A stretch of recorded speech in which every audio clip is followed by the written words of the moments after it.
Let me ask you this. I mean, with the under 20 upward right now, they're fantastic scoring. They're like guns blazing right now. And the last time we saw a team like this at the age grade level was actually when they were at the 17 level. Before them was the Kanuma College side. We've had good guys at the under 20, under 23 level, but these guys, there's something different about them. I mean, the fantastic Manigaba, but they put in a lot of effort in these lads. Going into this New Zealand tournament, I'm sure a lot of Nigerians actually are keeping faith with them, not only to qualify, but to go ahead and see if they can win the tournament this season. Do you share the same faith? I do. I share the same sentiments, and I actually don't blame Nigerians for expecting so much from these lads. The way Manu Garba and Unduka Ugbade actually trained these lads is like they have ingrained success into their mentality, their DNA.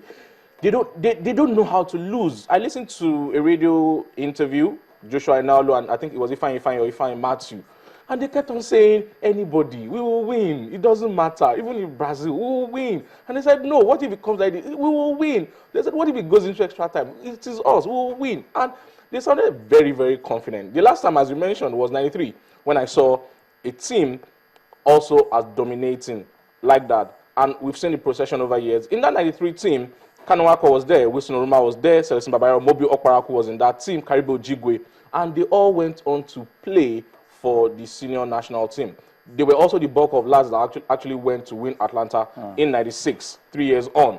And then we are seeing another under-17 lads who 2 years ago dominated the world, and now they're under 20 level, and you would expect that the Taiwo Awoni, Bernard Bobas, Ifeanyi Matthew, Ifeanyi, Joshua Inaolo, Dela Lampasu, Musa Yaya, Musa Mohammed, these lads will go on to actually... With the inclusion of Moses Simon, with the inclusion of Moses Simon and all of that, yes. These guys will actually go, even Ivy Success. Nobody's talking so much about Ivy Success anymore. Now, we understand that Iheanacho might get to play today for Manchester City should Pellegrini decide to rest the bulk of his players. Hopefully, he played yesterday. I don't know if that would overlay my playing today. But again, these guys are fantastic. We wish them all the best, and we actually hope that they go ahead and conquer the world. I mean, these guys are phenomenal, fantastic guys. I mean, I'm excited every time I get to see them play. All right, they left for New Zealand. The die is cast. They have to go ahead and do us justice. They get to play the first game on the 1st of December. I haven't said that. Let's talk about the 1st of June. I mean. I'm sorry about that. All right, quickly, let's talk about the on the 23 side. Samson Siasia was very busy during the week, and he released a 30-man list. So that the list will come on your screen right now. Arguably, these guys are the best. The under 23 can sum up. Samson Siasia can actually get from the scene, so to speak. Now, keepers, we have Daniel Emmanuel. He plays for Daniel Emmanuel. He plays for Enugu Rangers. We also have Abiodun Akonde, Yusuf Mohammed, and Daniel Emerson. Defenders, we have Ebanahun, Shegun Odudua, Sincere Seth, Sani Faisal, Chisom Kisito, and Ekpo Godwin. Also in the midfield, we have a couple of interesting midfielders. We have Azubike Kichuku, Ubonga, Ekpai, Tingolo, Tongbara, Freedom, Omofoman, Osman Mohammed, Christopher Genom, and we also have Daniel Eto.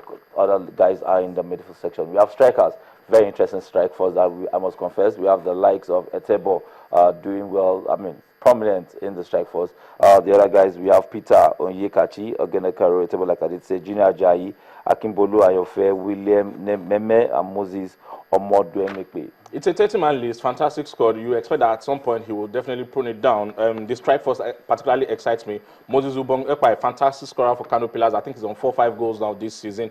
Brilliant guy. He's taking the pressure off Gambo, Mohammed, and Rabiu Ali, and he's been doing very, very well for them. You mentioned Peter Onyekachi was in Abia Warriors last season. Brilliant guy, fantastic scorer. Junior Ajayi, brilliant lad also. Amazing lad for 3SC. Yep. He's been scoring a few goals here and there. I think in the goalkeeper, Daniel Emmanuel, they have one of the best goalkeepers this season that I've seen. He's considered a couple of goals, but he has also been very fantastic for Rangers. And if Rangers is where they are in the league right now, it's because of Daniel Emmanuel. He's been very brilliant. With Oda already also in that Rangers team, they've been phenomenal for Rangers this season. Having said that, I think the under 20 lads, by the time they go to this tournament, New Zealand, and return, many of them will find a way to displace these lads. I'm sorry, I'm bringing bad news, so to speak, for the under 23 lads. Yeah. But if they do not buckle up and try to win their place, we saw it when we played the under 23. They have to qualify, but they qualify for the All African Games, isn't it? When the under 23 they have to qualify for the Olympics. when the under-23 were struggling and they played Zambia here, goalless draw, and they needed to go away, who did they rely on? They called on Tawawoni, Bernard Boba, and I think the captain, Musa Mohamed, before he left camp or something. And Tawawoni was the one who got the brace. I haven't said that. You expect the likes of Ogene Karetebo, Peter Yenkachi, Junior Ajayi, and co. to see if they can actually hold their own and not allow Tawawoni to come displace them for the under-23. And that's the beauty of it. There's nothing wrong with that. Actually. There's nothing wrong. It happened, I mentioned it, it happened in 1996 when Kanu Ako, who was coming from under 17 3 years before, Japan 93, went to Atlanta 96 as the captain. So there's nothing wrong if a Musa Mohamed leaves under 20 to become the captain of under 23, just 3 years after winning under 17. Nothing wrong. All right, I think we're getting it right. We actually wish these guys all the best so that they qualify for the next stage. But again, Samson Siasa has a lot of work to do with these boys. Again, let's see if the guys if they go ahead to conquer in New Zealand and Samson Siasa, I don't think there's anything wrong though if he gets to invite a few of these guys that executed the under 20 World Cup. Having said all that, Stephen Keshi is also busy. We ran off with the local scene. Stephen Keshi is also busy. He has come out to say that he's going to drop the list of foreign-based professionals to join the lads that are currently in Abuja. They're working hard as it stands. And it looks like the best are in camp. The best lads are in camp right now. They are the domestic lads. And they're in camp right now. So you're saying you should not invite anybody? Keshi, I would not invite more than 4 or 5 foreign-based lads who are playing regularly for their club sides. Many people will not agree with me, but Chinedu Doji is in camp. That's the best defender for Imba for the last 3 years. He played all their games last season. He's already in camp. What do you need Anobabuna for, who is in bench for Rising Sport? He came on just about the 79th minute yesterday. Omero can't even play for Middlesbrough. The left back, Echejile, can't even get a game for Monaco. Inyama considered 6 goals for Lille the other time, and the other guy, Ejide, considered 4, 10 between both of them. I'm not saying those guys are not good, but on the evidence of form right now, my local lads are very fine for me, and all the best lads are in camp, bar 1 or 2 local lads like Bright Ejike and maybe Tunde Adeniji for Sunshine Stars. But having said that, all the lads are in camp. Yep. So for me, I'll just pick 2 or 3 guys who I know can complement them here or there, and my work is done. It's Chad.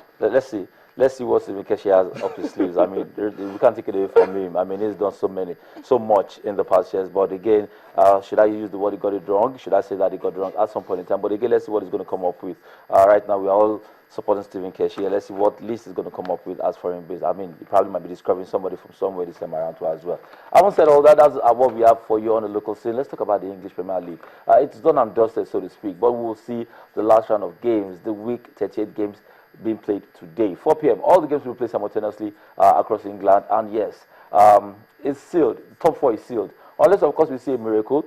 Manchester United should go ahead and defeat Hull City by about 9 goals, unreplied goals, and Arsenal FC should go ahead and lose. That will be the only reason why Manchester United will finish ahead of Arsenal FC. But games to see today will be Arsenal taking on West Brom, Aston Villa will play Burnley, Chelsea will take on Sunderland, Crystal Palace will play host to Swansea, Everton will take on Tottenham, Hull City will take on Manchester United, and Leicester City will be taking on QPR. Interesting games. Concluding games will be Manchester City taking on Southampton, Newcastle will play West Ham, and Stoke City will be taking on Liverpool. Yeah, you mentioned it. The league is rounded up. EPL is rounded up already, and the most important games we will actually has to do with Survival Sunday. 3 weeks or 4 weeks ago, it was running off, and Chelsea actually won that. Second place, Man City, and then third place, maybe Arsenal. I said maybe because it is not yet done and dusted. There's 3 points between Arsenal and Manchester United. A +7 goals advantage for Arsenal. Man United will need to win Hull City by 5-6 goals and hope Arsenal will lose to West Brom at the Emirates by 2-3 goals in order for them to go third. But critically, all eyes will be on the game. Bottom four. Burnley, they've gone down. QPR, they've gone down. Newcastle will actually be playing at home today to West Ham. Sam Allardyce returns with West Ham. And then Hull City away at Manchester. At home, I beg your pardon, to Manchester United. So you would expect that if Newcastle wins, they will actually stay in the division. They need to just mirror what Hull City does. All right, let's see how that goes. Quickly, also, like I did say, it's been done and dusted in the Spanish La Liga.